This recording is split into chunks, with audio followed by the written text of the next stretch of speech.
All right. Now, as we said when we did the intro, Skyport is here to help you stop the bad guys. But for the duration of the session, I'm going to need your help, like literally right now, to make our demonstration we're going to do in just a couple minutes a bit more interactive.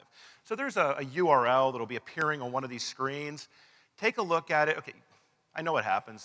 The phone's going to go off, the laptop's going to come up, you get an email. Check it then, but then pop the URL up because it'll make it a little more interactive when we get to the demo portion. Now, as the slide says, to err is human. And we've certainly seen a large number of attacks that have been successful predicated on human error. We've also seen them, bluntly, predicated more on human nature. What's happening is the hackers are going after the seams in the organization in between the departments within IT. And they're really social engineering your businesses to get at your customer data and information. Now let's talk about what that means from a human perspective. And what we're going to do here today is really, bluntly, I think we're at the advent of a new security architecture. One that starts with a foundation of security built from the ground up into the infrastructure, and then understands the human aspects and human policies necessary to prevent the vast majority of the type of attacks that we've seen be successful over the past couple years. So from a human perspective, who owns your infrastructure, right? What it comes down to is, yeah, there's the guy you've assigned to do it. And we've seen this. This is like the Active Directory example. Here's the person assigned to own Active Directory. We call him a domain admin. Now, who else owns it? Anyone who owns the hypervisor, anyone who owns VMware vCenter is a domain admin. Anybody who owns the management network is also a domain admin. The low-level admin running the backups has the ability to export a credential, steal it, and assume root privilege anywhere. They're an admin as well. My favorite, though, is anybody with the ability to send an email that gets open on the administrative workstation is actually an admin in your environment. Think about that for a second. It's actually very, very wide open as to who is able to become an administrator. And this is why we've seen major types of attacks be successful in our industry over the past couple years. We've seen insecure boot and rootkits perpetrated on servers. Literally, servers have been sold from the government to another agency or to an enterprise that they found out later the firmware had been hacked and was writing malware into the boot process. We've seen attacks at major retailers that literally lily-padded and hopped from one device to another using approved ports and protocols that a firewall wouldn't stop, nor would a microsegmentation solution. And we've seen attacks where the hackers have done such an outstanding job deleting their tracks that the newspapers and the agencies couldn't tell whether it was an insider job or North Korea who perpetrated the attack. So the interesting thing, though, is there is an architecture that works, that's been proven to work, even in the light of attacks where they had every single security product in the world, and they had every single person in tech and trained and staff ready to go. There's an architecture. Every one of you is familiar with it. In fact, it's probably been one of the larger drivers of business in your environment. It's the Xbox. It sits in the home. Think about this thing. You've put it in your living room, and your customers do too. It's in the living room with a camera facing the couch. The camera is a high-def camera, and it has an IR camera so it can do night vision shots. It has your credit card numbers on it. It has thousands of dollars of intellectual property. Now, how many of you have put your Xboxes or think your customers have put the Xbox behind a firewall at home? How about intrusion detection and prevention? Do you use passive taps and monitoring and PCAP architectures on it? How about malware detonation? How is it possible there are 20 million of these things on the internet that aren't behind any of that type of infrastructure and they haven't got hacked? Yet $20,000 servers surrounded by $500,000 of network equipment get owned every week. The architecture works because the architecture was designed where the server has a lockdown full stack, the x86 architecture.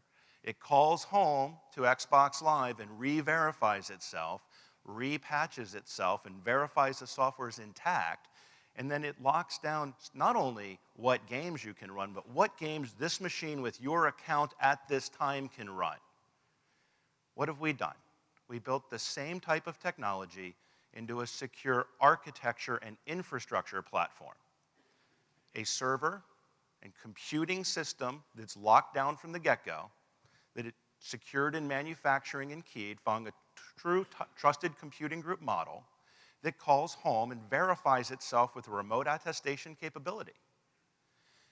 Then we wrap security policy around each and every workload that's on it and verify that they have not been infested with malware, rootkits, and other sorted bad things. Now, what this does is lets us take the different organizations within IT that all want to touch the system. And think about what's happened. Every one of these groups has their boxes and their tools.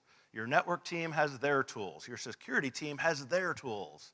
The server team has their tools. They don't work together. What's this resulted in? A vendor-driven architecture that puts things that look like this. Let's blow it up for a little bit. 22 discrete boxes recommended in a data center services tier.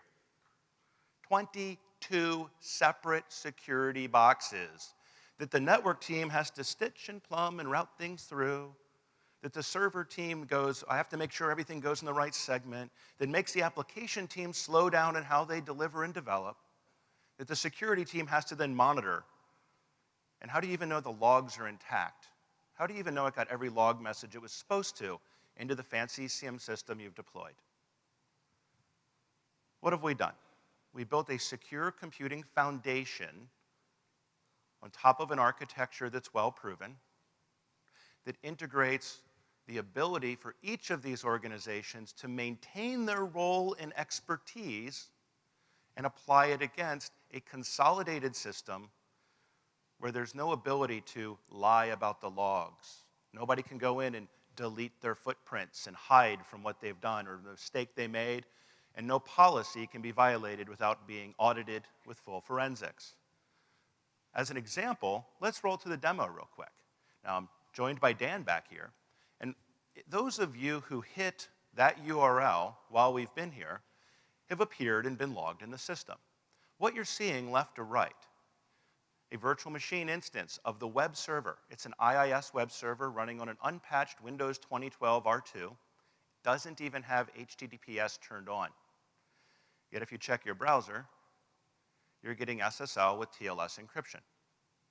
Going left to right, you see the virtual machine, whether the traffic came in or out, what direction it was, what port and protocol it used, whether it was blocked or allowed, where it came from, who sourced it, or what it was destined to. But most importantly, on the far right, you see the policy at this time that allowed it. If we drill into that policy, we see which administrator created this policy that at this moment allowed your traffic in or out. We scroll up a little bit. This isn't just for now. We can go back in time and see from the very first day this server was built in manufacturing, the traffic that was allowed in and out of it, and carry that forward and look at any window of time.